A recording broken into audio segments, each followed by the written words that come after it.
you get us started?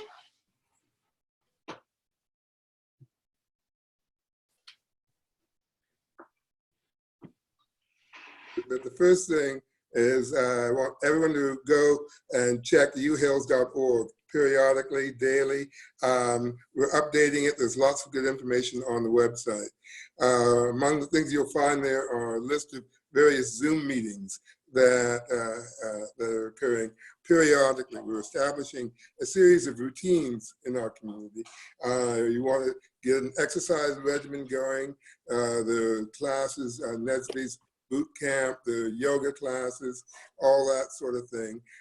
If you are interested in prenatal care and other issues around pregnancy, postpartum, etc., there are regular Zoom meetings around that. If you are undergoing some sort of stresses around grief, there's a series called Grief, Gratitude, and Courage. All of these things you'll find listed at uhills.org. There's also a parenting circle. So there are those, and you can also check out the Facebook pages. The links to them are on uhills.org on the page that says Caring in the Age of, Community and Caring in the Age of COVID-19. Finally, if you know of other events that ought to be publicized, people ought to be aware of, please drop a line to hrb@uhills.org, hrb@uhills.org, in order to keep us abreast of other things that should be listed on the web page and on the Facebook pages. Jessie, in her talk on this same platform a couple of weeks ago, Jessie Borelli talked about how to approach someone you know who might need a little check-in. It's sort of useful, particularly as time goes on. We have a tendency to check in with people at the very beginning of something like this, and then we assume they're all right. And she had some really good specific advice. Rather than just, call and say, I'm checking in on you, or something like that, that sort of makes people feel as if you're being a little parental or patronizing. Being very specific, saying, I'm going shopping, do you need anything? Or I'm going up to pick up some mulch, or did you know about the mulch? Or things like, did you see the social distance concert the other day? You know that they're O'Keefe and Murasaki every Friday at 5:30. You can do that, and it's a way in which you can sort of make a connection without people feeling like you're jumping in too deeply. Finally, to optimize our time at these meetings, we're making a couple of changes, and I guess Susan will talk about it in detail. We'll need your questions by noon on Friday. And the idea behind that is so that we can really organize the questions, carefully group them together. You may not hear your question worded exactly the way that you presented it, because there'll be other questions that are similar. And we'll be able to put them together and create a structure that will optimize our time and make it possible to get the most information out to the most number of people. So those are some of the changes. Again, please have your questions in by Friday noon. They'll be distilled and organized. And finally, the chat feature is really interesting and useful, but we probably won't be able to get to most of your chat questions. So I would think you'd want to use it sparingly. If something comes up that's particularly relevant, then that's a good time to use the chat. But it's a little distracting if we have questions that are not directly on topic popping up on the chat. So that's all I have. And thank you, everybody, for joining us. And I'm turning it over to Susan.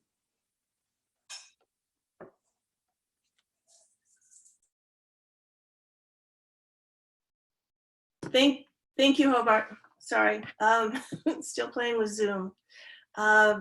So before I introduce our speakers again, I want to let you know that listeners will remain muted.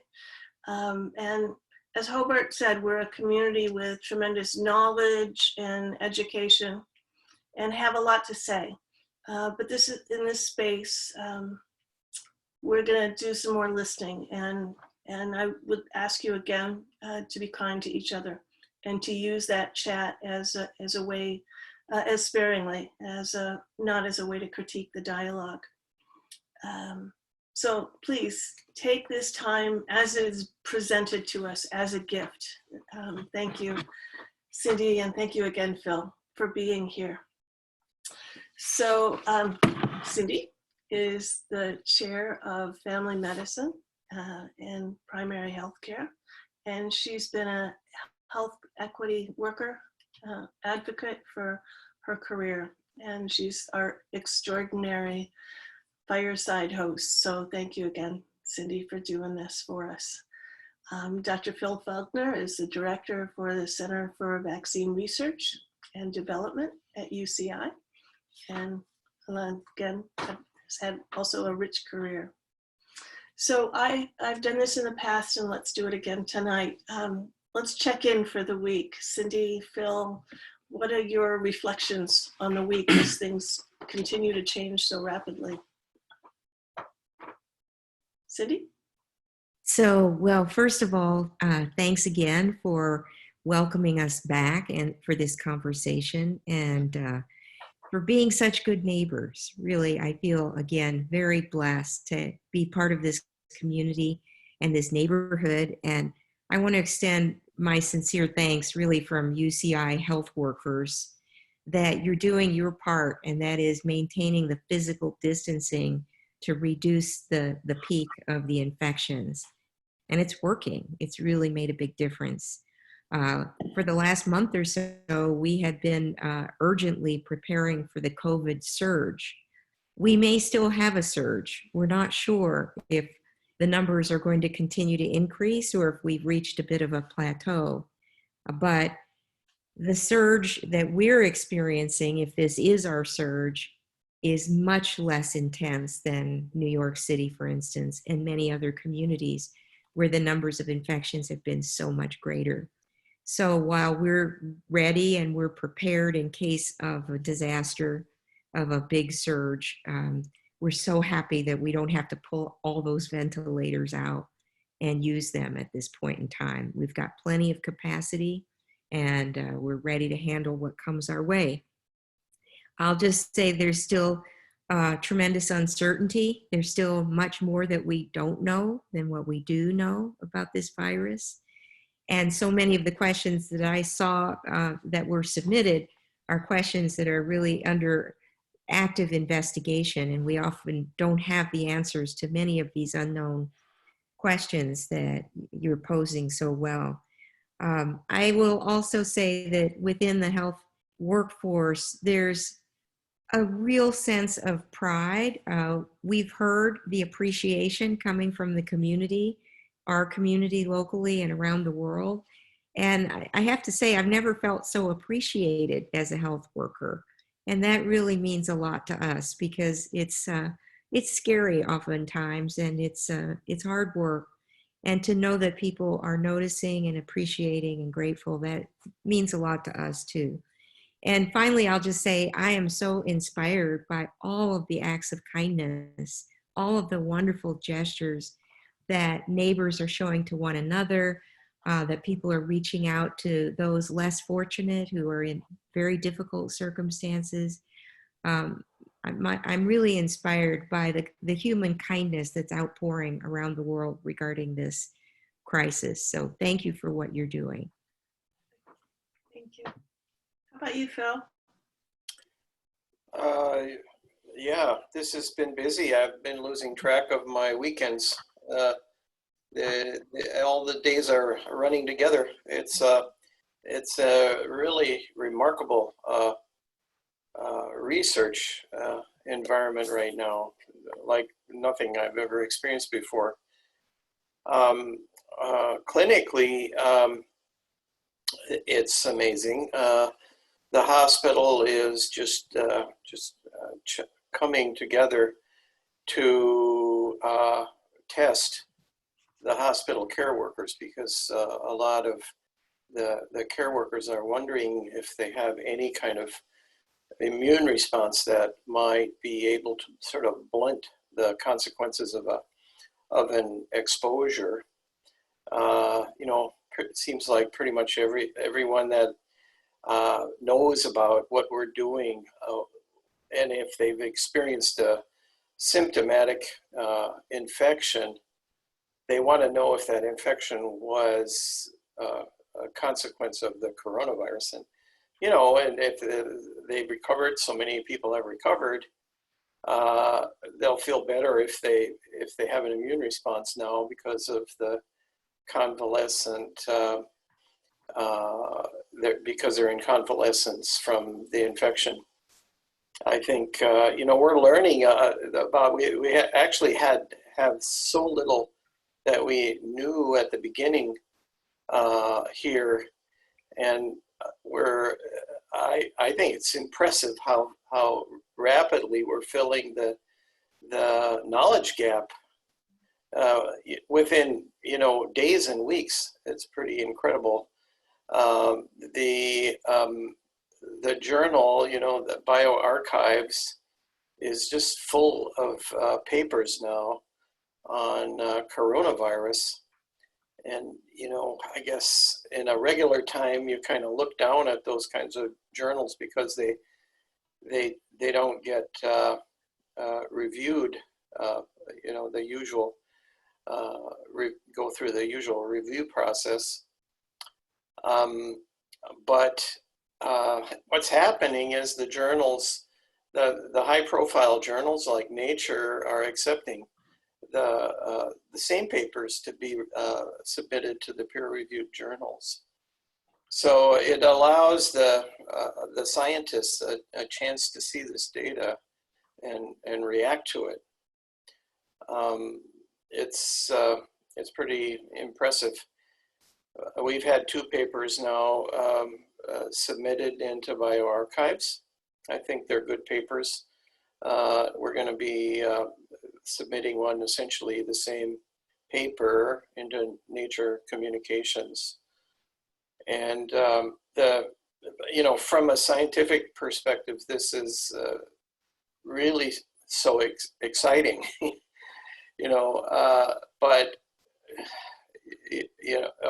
But it's also gives you a lot of pause because there's so much suffering that's associated with this at so many different levels. Our lab really is working even more intensely than we were before. But the whole lab is empty. And it's so quiet. And some of the people in our lab aren't working on coronavirus, and I can really see that it's it's kind of lonely when you're just sitting at home trying to figure out how to be productive and motivated. A new world for sure.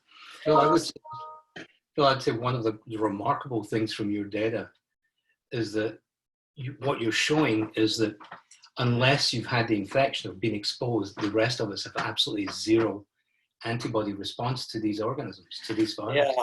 So I wonder if we could get back to our format. We want to know the science, but we made a commitment to the people whose questions had not been answered to answer those questions first. So what we're going to do is take the first half hour and or less, and make sure that we get those questions answered. And then we're going to talk a little bit more broadly about the science because it's important. Just want to make sure that we get those questions that had been asked last week answered.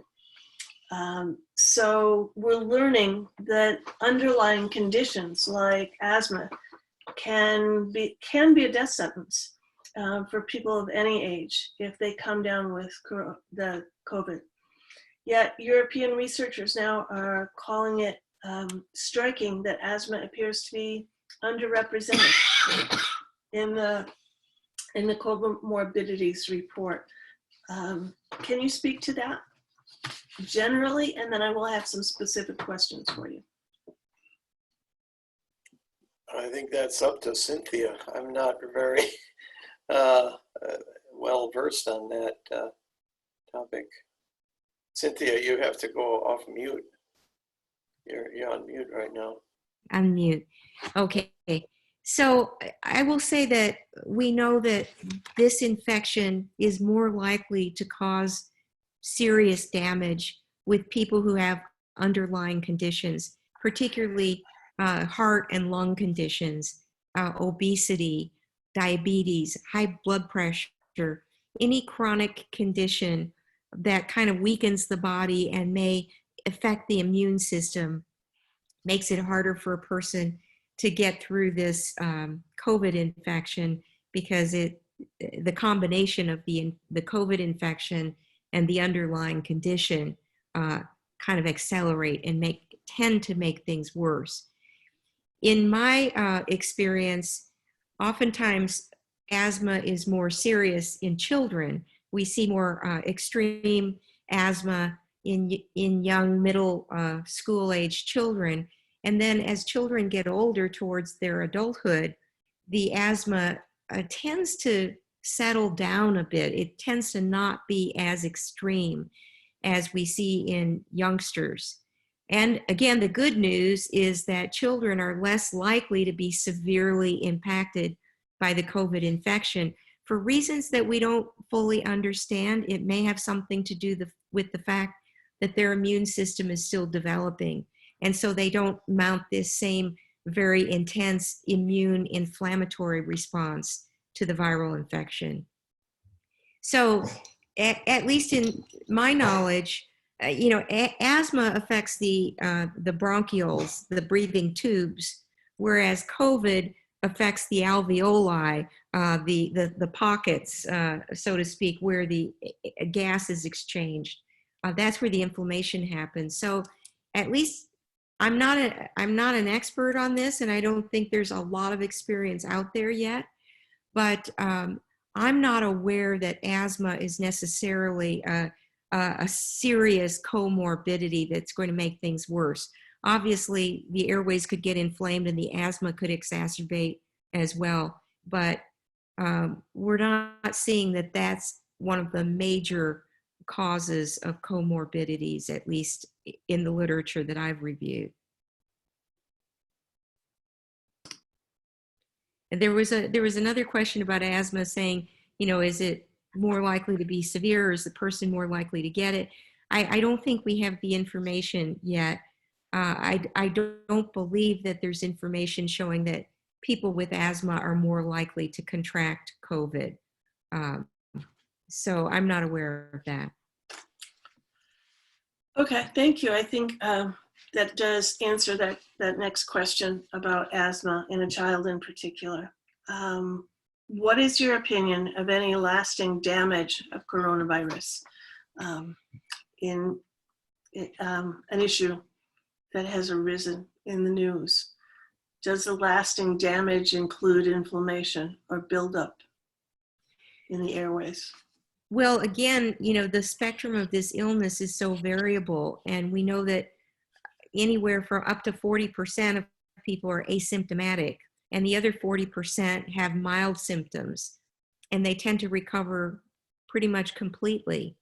It's that 20% that get more severe infection complications that are more likely then to have trouble breathing, present to the hospital, and a percentage of that group ends up getting intubated or on a ventilator.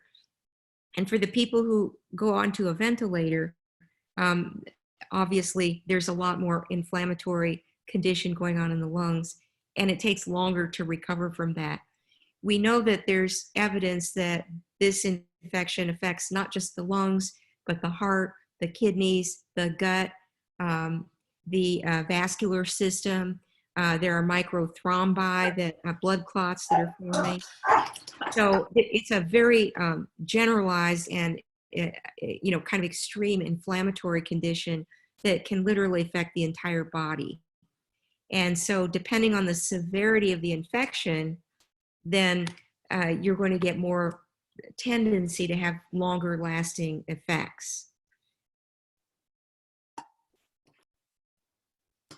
Sorry, the realities of working from home. The yappy dogs. My apologies. Okay. And maybe you could stop there. What is your opinion as to the validity of immunity testing as a contingency for returning to work as normal?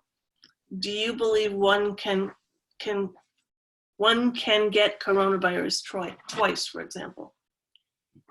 Phil, do you want to take this one?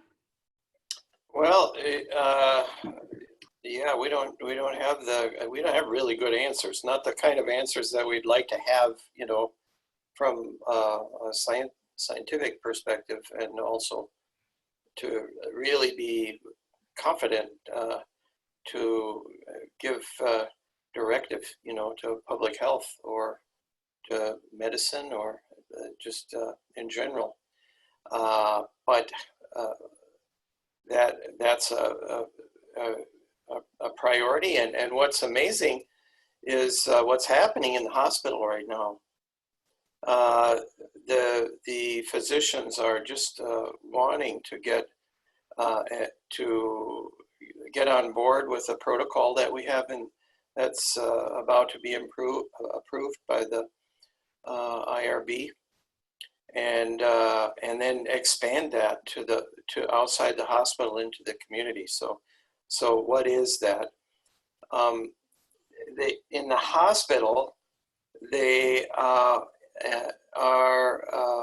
planning to take a blood sample from everybody who works in the hospital. And I think the target is something like 800 specimens, and actually to collect those specimens every month or so from the same people, you know, so that every month we'll get another 800 specimens. And, you know, because of the kind of thing that we do in our lab, we can measure the antibody responses that are occurring in those individuals in the hospital. You know, and what we expect is that if a person is exposed to the virus, the antibody responses will go up, and we'll see that, we'll observe that. Other things will be going on at the same time. When a person shows antibody response, increase in the antibody response, they'll be measured in the nose to see if they actually are shedding virus also. You know, there are so many questions that we don't have answers to, and everybody's reaching out for these answers now, and we just don't have that experience, and everybody wants to have confidence that they're asking somebody, and somebody's giving them an answer that's the right answer, you know. But we just don't have the data yet, you know. Nobody has this data. So, but the protocols are very solid protocols. I'm glad that we're involved at the we're not really at the very beginning when we're setting up these protocols, you know, because what we'd really like to have is baseline data from all the people in the hospital before the pandemic even started. You know, that would be perfect. But we don't have that, so we're kind of in the middle. But I think what's happening is the methods and everything are getting established, so that, you know, we're going to experience many of the same things next year. But at least we'll I think all the things that we need will be in place by then, you know, so we'll be able to have a better response, more complete response in the future. Thanks. That's helpful. The beauty of your assays is also that you can tell qualitatively, in addition to quantitatively, what the differences are. Yeah. And how people may have changed. Okay, so this is a longer question here that I'll try to get through. Last week. From last week, yes. So Wall Street Journal article discussed the severe health challenges faced by many patients when they come off of multiple weeks on a ventilator. There was also an article in The Economist using machines for people who need more than an oxygen mask, the CPAP machines, but don't necessarily need a ventilator. And these are obviously better because you don't need intubation. Are any local providers, including UCI Medical Center, using the CPAP in this way? And can you just comment on that, so if it's a good idea or not? I'll just comment that we try to avoid putting people on a ventilator unless it's really necessary, and oftentimes we will use a CPAP or continuous positive airway pressure. It's a machine that some of you may be familiar with, people who have sleep apnea, who sleep with a mask that Yeah. basically creates positive airway pressure to assist the inspiration. So yes, we use CPAP when we can and avoid a ventilator, and that there's some increasing information showing that some people are able to, if they have oxygen and CPAP, they may not need to go on a ventilator. We always try that first, because ventilator is kind of the last resort. If a person's not able to breathe and we can't oxygenate them with less invasive means, right?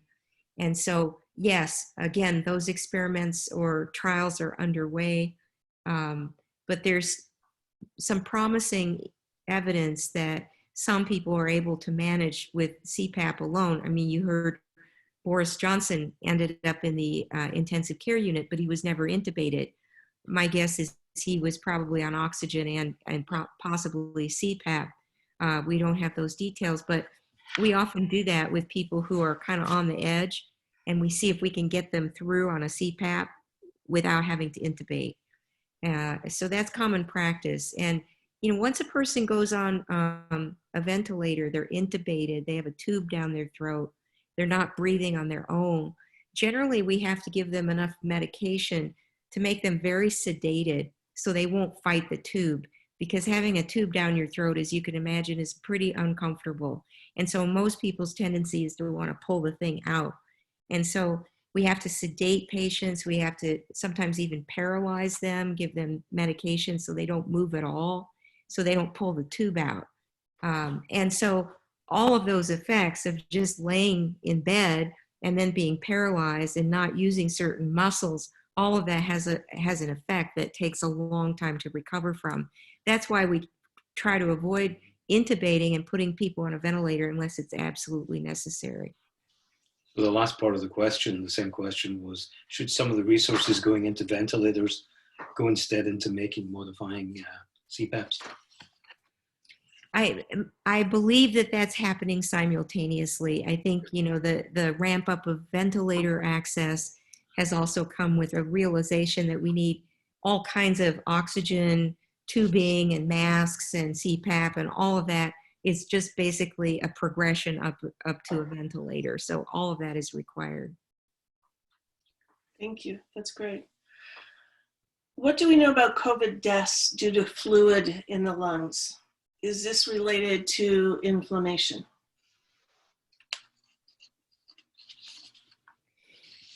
So the inflammatory response of COVID causes fluid to accumulate in the alveoli. Those are those little grape-like sacs where oxygen and carbon dioxide is exchanged in the lungs.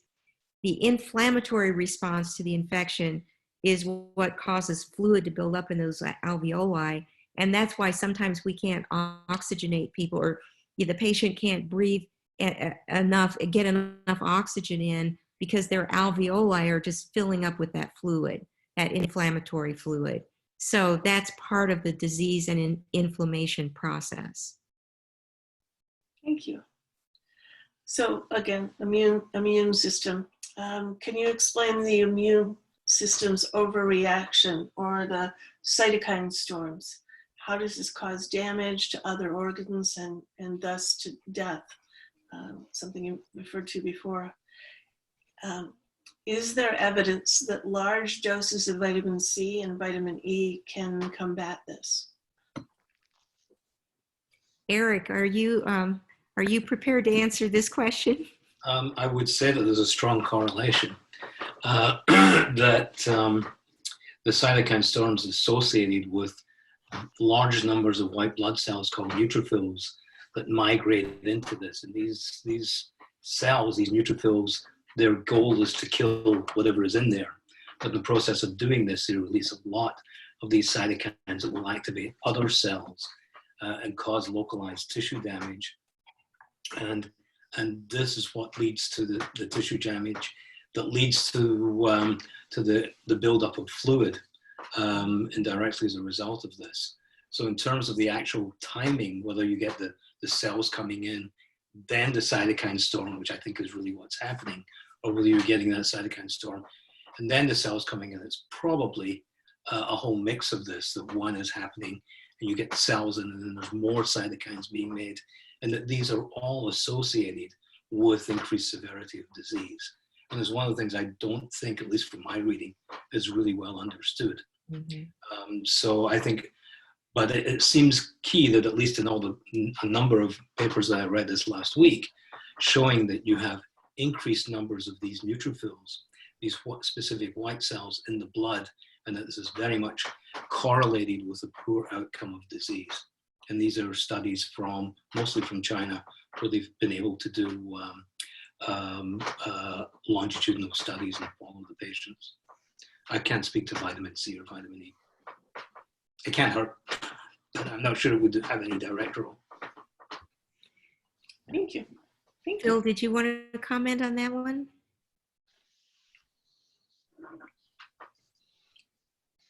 Yeah, we're so busy studying antibody responses, and the cellular responses are really that because we have a vaccine center, we're developing things that encourage the cellular responses. You know, but that's a real local thing that happens. You know, it's not something that's so massive like the kind of toxicity that people encounter when they're infected with their whole lungs are infected and inducing a response like that. So it's interesting. It's very contradictory. You know, we're trying to induce an inflammatory response when we do vaccination. Mm-hmm. But that response, you know, if it's systemic, like it is in the entire lung for COVID, you know, there's tremendous health consequences, you know, and still people are getting these asymptomatic or mild infections, and they recover. Well, and the cytokine storm occur after you have the same T cells, the lymphocyte response, that will also exacerbate the local responses. Yeah. So we have one last question. Well, I'll just comment on the vitamin C and E. There was a lot of popular kind of belief that large doses of vitamin C could help to boost the immune system, and Linus Pauling did a lot of work on this and really tried to popularize the idea. Unfortunately, the solid evidence about whether large doses of vitamin C make a big difference in our immune system, that evidence is actually pretty weak. Likewise with vitamin E, there was a period of time in which we were recommending vitamin E for heart protection and so forth and so on. Again, we found disappointingly that large doses of vitamin E supplementation doesn't seem to really do much for the prevention of cardiovascular disease. It's no longer really recommended. On the other hand, Linus Pauling lived until his 90s, so maybe well on board for him. Which one am I reading there? So we have one last Oh, right. question, and then we're going to go into general questions. And Eric, I'm going to ask you to read those. So I don't know why the other light isn't working in this office, but there's been a lot in the news recently about the use of antivirals, including remdesivir, and there was even a column about it in today's New York Times by Brett Stevens, and then others that are mentioned are favipiravir, which I'm not familiar with, baloxavir, and these are being tested against the coronavirus, the latter two being flu drugs. I don't know if you wanted to comment on this, Cindy. Well, I do know that there is some early promising information about remdesivir, and we have trials going on here at UCI using that drug. And so we are hopeful, but again, I'm not familiar with sufficient evidence about the efficacy of these various antivirals. We are hopeful, but I think the word is still out in terms of whether they really make a big difference. Well, there are ongoing trials, and that's Mhm. the problem is whether you should have a placebo control with these when people are so close to succumbing to this. Is it ethical? Is it ethical to have a control group? Mhm. Mhm.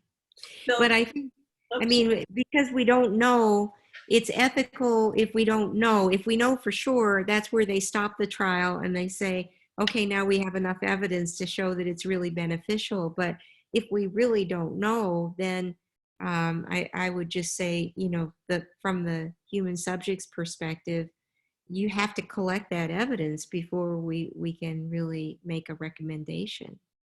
So. Phil, did you have anything to add to that?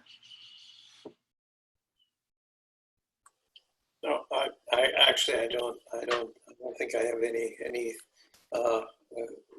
real good content regarding that issue. So those are the questions. Thank you. Thank you both for that. Thank you all for that. So we have some more general questions about immunity that I think will broaden our dialogue. And my first question to you, or maybe to you, is what is active immunity versus passive immunity, and why is it important here? Say, Phil, go for it.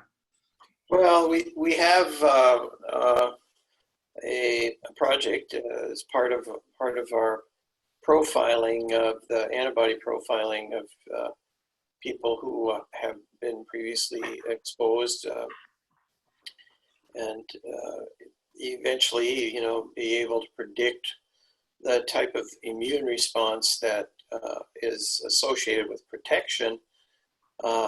We'd like to do that, and a lot of people would like us to be able to inform that issue. But even more sort of pointedly, there are a lot of projects to administer plasma from convalescent confirmed cases of coronavirus, because there's a belief, that the plasma from a confirmed case will contain lots of antibodies, so that when the plasma is administered to a really sick person, it will help them a lot. And I think really the QC for that has been, if you have a person who was sick and they recovered, if you isolate their plasma, that would be good enough. You give that to a person who's sick, and that should help them.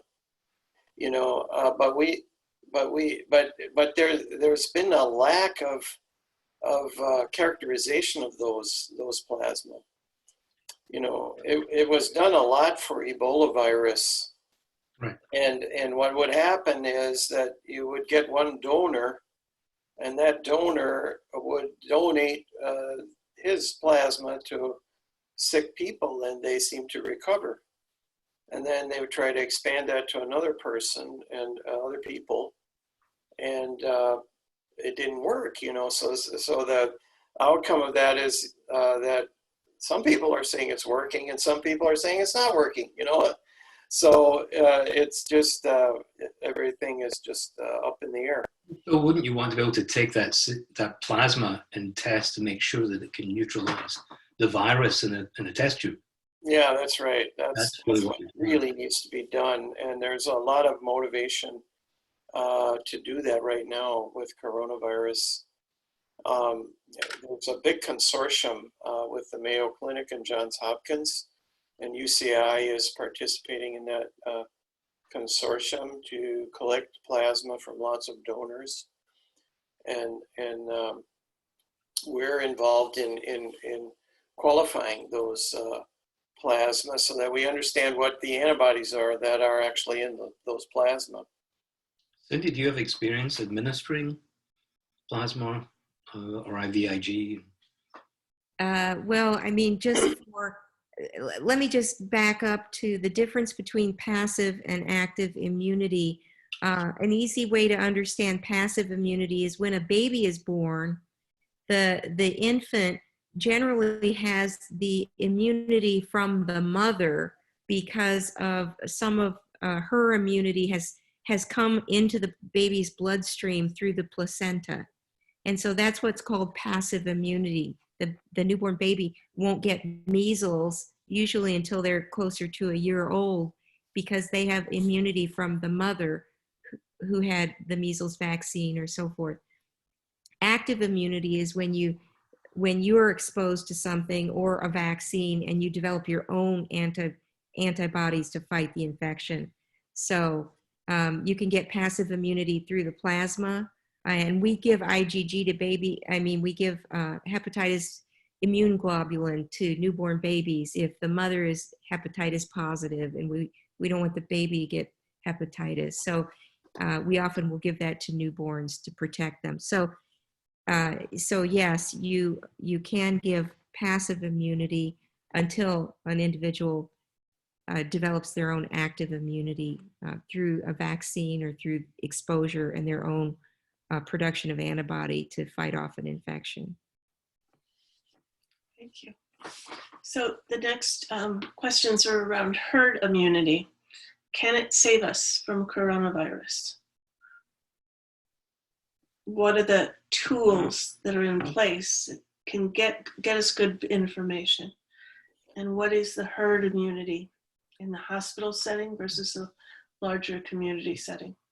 Phil, you want to take that one? Yeah, I mean, we don't know herd immunity yet, and we don't have a metric for it for coronavirus. I think that people feel that herd immunity is in place for influenza, for example. For some reason, even though 50,000 people die every year from influenza virus, we feel like we have influenza under control. And we're gonna, in this country, we're gonna get up to 50,000 probably for coronavirus this time around. I guess if we diagnose the cases, I don't know, Cinthya, I actually haven't reviewed this, but don't we have at least that many cases of influenza as what we're having coronavirus now, don't we? I mean, I think we're thinking that the coronavirus is more lethal right now than influenza is, because you have millions and millions of cases of influenza. You have like 50 million cases of influenza or something. Mm-hmm. And in this country, we'll probably get up to a few million coronavirus cases this time. But the lethality probably will be similar for both. Well, I mean, at least the lethality is hard to calculate because we really don't know the denominator of the total number of people infected. We don't And have so tests. because our testing has been so limited, we're not really able to say what is the mortality rate of this infection, because we don't know how many people have actually had it. And that's a big guess with a very wide range. So, you know, I think that over time we'll get more information about this, but right now with herd immunity, we know that for most infections, if you can get about 80% of the population immune, then it's less likely to be circulating around, because most people are immune to it. They're not going to be transmitting it. So if you can get up to that 80% plus rate, then the number of transmissions is quite low. And so that's why people who are against vaccination and they're not vaccinating their children or themselves, it lowers the herd immunity, the percent of the population that's actually immune to something. And those people who are against vaccines, they benefit from the fact that most people do get vaccinated. And so we have high levels of immunity. So they're not as likely to be at risk. But once you drop much below 80% of people being immune to an infection, then you have much higher levels of circulating infection. And then more people become susceptible, especially the ones who have the severe disease. So that herd immunity, we have a long ways to go on herd immunity, because we're still not sure, you know, what level of antibody confers protection. And we don't know what percent of people have the antibodies. So we've got two big question marks there. I would just add to that, you know, we've seen the herd immunity story with and the anti-vaxxers with regards to the measles outbreaks that we were seeing this last year, before people knew that they were supposed to care about the coronavirus. But, you know, I'm looking at places like Singapore that's reporting a resurgence of disease. And are these people who had the disease and are then infected? I don't think so. I think it's much more likely people who were not infected before and are then infected. So on the one hand, the social distancing and everything is really an advantage to keep us safe. On the other side of that is we're not out there, we're not getting exposed. And so once these restrictions are lowered, as we are being optimistically being predicted from certain quarters of our government, that then more people are going to become infected as soon as this is released. And I would agree with both of you. We're nowhere close to herd immunity as far as this COVID-19 is concerned. Someone said there was a study at Santa Clara that they tried to sample the population and they found there was only 3% with antibodies. And so that's really low. I mean, that's nowhere near. Bill's done the studies. I mean, he studied, I don't know how many people locally, and the most incredible thing about his data, published in bioarchives, as he said, is that none of us have antibodies to this virus. We have antibodies to flu, we have antibodies to other viruses, but what Phil's data shows, it's black and white, that those of us who have not had the disease have zero antibodies to this virus, and therefore we are completely naive to it and do not have any protection against this at all.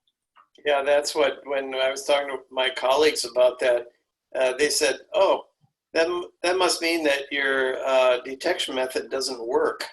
Oh, We were detecting Exactly the opposite. antibodies against flu and everything, you know, all these other viruses, and nothing was working. And all of these novel coronaviruses, they were just completely not reactive. So, you know, we had more confidence in the assay. So what it meant to us is that people are really not prepared for this virus.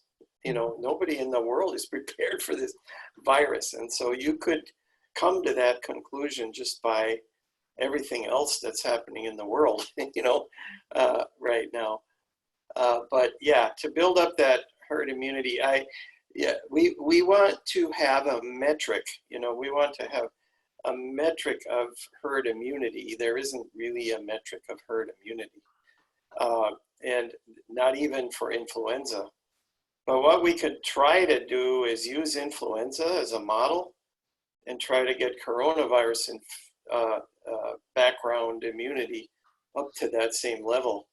And if we do that, it's going to take a while, because we probed specimens from the Washington State outbreak, 500 specimens from the blood bank, and another 500 specimens very recently, like 2 weeks ago, isolated from New York City.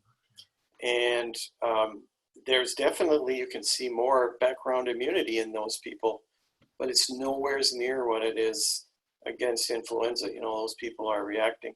Everybody, all those 500 people are reacting tremendously to influenza virus antigens, and they're reacting more than the people we collected samples from a couple of years ago against coronavirus antigens. They are. You can tell that it's there, but it's not up there to the influenza level yet. So I think we're going to be into this for quite a while. You know, we're going to experience it again next year, and so we need to prepare, and we need to do something to have the economy come back, because it's not just the economy, but it's the hospital. You know, I have the people in the hospital are saying, hey, you know, nobody's working in the hospital anymore unless they're working, unless they're treating coronavirus cases, you know. So even the hospital is starting to shut down. You know? Phil, that tells me that there are a whole lot of people who have illnesses that need to be treated, that are waiting until this is over, that may have heart conditions or may have, you know, any other number of conditions. Cindy, what about those people? Is that? Yeah, well, this is one of the things that we in primary care and family medicine are really trying to manage our patient population so that we keep manage their chronic conditions, make sure they have their medications, labs, anything else they need, so that we can keep them out of the hospital or emergency department. So that's why we're working pretty much, you know, really full effort to care for our patients, even if it's remote, because oftentimes we can manage or anticipate what our patients will need. What I found really in the last couple of weeks in the clinic is that we're seeing people who are very sick, very, very sick, and they are scared to come to the doctor. They're scared to come to the emergency department, and they're waiting until they're very, very bad. And so we're hospitalizing a lot more of the patients who are coming in just because they're waiting till the last minute, and then they really are very, very badly off. So we want to be able to continue to manage everything else besides COVID, right? All those things are still going on in the background, the diabetes and so forth. And so that's part of what we're trying to keep going. Is that reluctance a fear of catching the disease, or is there reassurance? Yeah. I mean, we're seeing patients that are, one, afraid they have it already, and a lot of patients will have respiratory symptoms or whatever, but a lot of patients are having anxiety or mental health kind of reaction because they're imagining they might have it, and then they're afraid they might get it if they come to the doctor or the emergency department. So so it's, you know, it's this compounding both the you know, true worry about the disease, but then there's the anxiety and the fear related to that worry. And so those are intersecting in complicated ways for people. That's a great point to wrap up, Cindy. Thank you. It's now 8:56, and as Cindy, you and Phil both know, we have 2 more pages of questions that we could ask for now.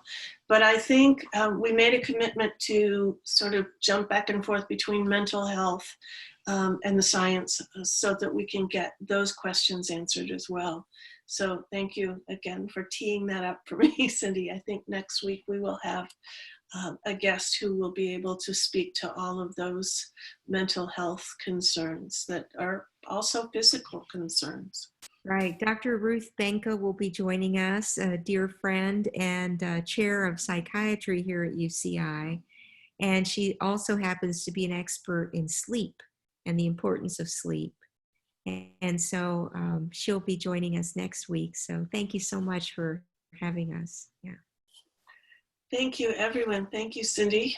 And thank you, Phil. Is there one last thought that you would like to leave us with?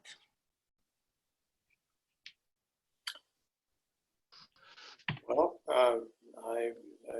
the things are moving fast. It's gonna change next week. I'm sure there'll be an update, and it'll be very exciting. I just want to thank Phil. We can't wait for that vaccine. So keep it up. Keep up the good work. And so again, thanks to each and every one of you and to this community for sticking together through this difficult time. I again feel very proud to be part of this community and appreciate the support that we're receiving from you. We certainly feel grateful for this community. And grateful to our healthcare workers. Absolutely, Cindy. Thank you so much. So we have 2 minutes and maybe we'll just go to bed early. Cindy has reminded us of balance. Hobart, you want to take us out? All right. Yeah, here I go. I'm on. I just wanted to thank both Phil and Cinthya. It's been extraordinary. The level of expertise and the information. We're very, very fortunate to live in this community and to share this information. And I hope that those who saw this will share it with those who didn't. If you want to see it again, there's a YouTube channel which has all of this, and you can go to uhills.org and to our page on caring in the age of coronavirus to see the information about that. You can go to the Facebook page, Welcoming and Wellness. Oh, and please get your questions in by noon on Friday. Noon on Friday, not Saturday, on Friday, so that we can organize the questions. And the focus will be on mental health. So if you have questions around that, around isolation, domestic violence, any of those issues, please share them with us at that time by noon on Friday. Thank you, and good night. Good night, everyone. Good night. Thank you. Thank you. Bye.